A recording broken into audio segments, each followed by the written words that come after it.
Shalom saudara, kita semua rindu untuk bertumbuh dalam mengasihi Tuhan. Namun biasanya kita mengalami hal-hal yang membuat kita sulit mengerti mengapa saya bisa terus gagal dalam hal seperti ini. Ataupun kita kelihatannya bertumbuh, tapi sebenarnya lagi stagnan. Untuk itu di pagi hari ini, Petrus mengajak kita untuk bisa mengetahui cara yang tepat, cara-cara yang tepat untuk bisa bertumbuh dengan baik di dalam anugerah Tuhan. Mengapa saya katakan dalam anugerah Tuhan? Karena orang-orang di luar anugerah Tuhan pun bertumbuh menurut versi mereka. Sehingga bagi kita, pertumbuhan kita ada dalam area, dalam lingkupnya Tuhan, dalam lingkup keselamatannya Tuhan. Saudaraku, kepada para pendatang yang tersebar di Pontus, Galatia, Kapadokia, Asia Kecil, dan Bitinia, di tengah-tengah himpitan persoalan hidup mereka, Petrus meneguhkan mereka. Petrus membuka pikiran mereka supaya mengerti cara-cara yang tepat, supaya bisa bertumbuh di dalam himpitan, tekanan, dalam perantauan, dan membuat mereka benar-benar bisa bertumbuh menuju karakter Kristus yang dirindukan. Saudaraku, bertumbuh dalam anugerah Tuhan ada 3 hal. Atau Petrus pasal 2 ayat yang kedua, dan jadilah sama seperti bayi yang baru lahir, yang selalu ingin akan air susu yang murni dan yang rohani, supaya olehnya kamu bertumbuh dan beroleh keselamatan. 3 hal agar bisa bertumbuh dengan baik. Maka pertama, Jadilah seperti bayi yang baru lahir. Dalam pengertian, bayi yang baru lahir polos, terbuka, pasrah, tidak mengenal banyak hal tentang kehidupan. Dan apa yang dia alami hanyalah sebuah kehidupan yang pasrah dalam ketidakmampuannya.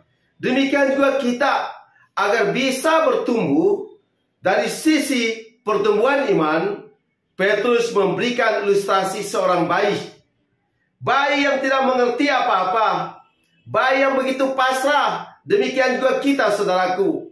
Di dalam pertumbuhan, hal yang perlu dimulai mendasar adalah hati yang polos, adalah kehidupan yang benar-benar mengandalkan Tuhan, adalah kehidupan yang benar-benar mau menyisihkan dari keadaan-keadaan hidup yang begitu mengganggu. Saudaraku, pernahkah kita berpikir bahwa dengan kenaikan BBM sekarang tidak mempengaruhi hidup bayi yang kita gendong?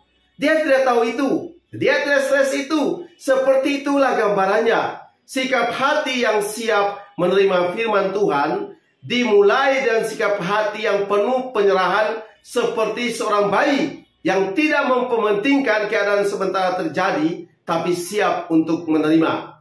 Yang kedua, rindukanlah. Dikatakan bahwa seperti bayi lahir yang selalu ingin akan air susu yang murni dan rohani. Rindukanlah. Dalam bahasa Yunani, kata ingin, selalu ingin, itu diartikan juga dengan rindukanlah. Rindu akan air susu. Seorang bayi yang baru lahir, dia memiliki ketajaman penciuman akan air susu ibu. Ada kerinduan dalam untuk dia benar-benar bisa menikmati air susu itu. Saudaraku, kita pun bisa bertumbuh apabila terus ada kerinduan dalam hidup kita untuk membaca Alkitab, satu-satunya air susu yang murni. Karena di luar sana banyak air susu palsu. Ada air susu penglihatan, nubuatan yang palsu, ada air susu pengertian agama-agama lain yang begitu membingungkan dan palsu. Tetapi Alkitab adalah firman Tuhan yang murni itu. Dan hanya oleh Alkitab sajalah kita bertumbuh dengan baik, karena dia adalah air susu yang murni dan yang rohani, atau kata logikon yang dipakai dalam bahasa Yunani yang berarti rasional atau sejati. Itulah Alkitab. Dan yang ketiga, supaya kita bisa menikmati pertumbuhan dalam anugerah Tuhan itu, maka rasakan pertumbuhan yang di dalam keselamatan. Dalam pengertian ini, Alkitab lain menerjemahkan bahwa bertumbuh dan beroleh keselamatan. Dalam pengertian yang tajam dari bahasa Yunaninya, dikatakan bahwa bertumbuh dalam keselamatan. Artinya di dalam keselamatan itulah kita bertumbuh dan menuju pada keselamatan akhirnya yang dikatakan beroleh. Rasakan pertumbuhan kita.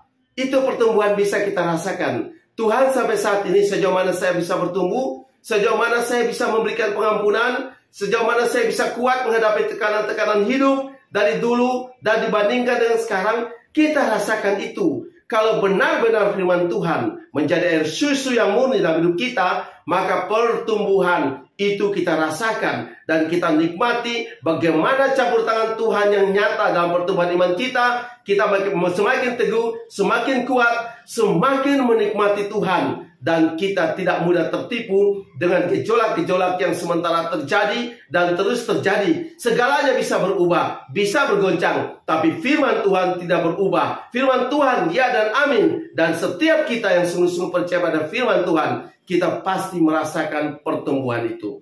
Marilah kita sama-sama bertumbuh dalam anugerah kasih Tuhan yang luar biasa. Tuhan berkati. Salam.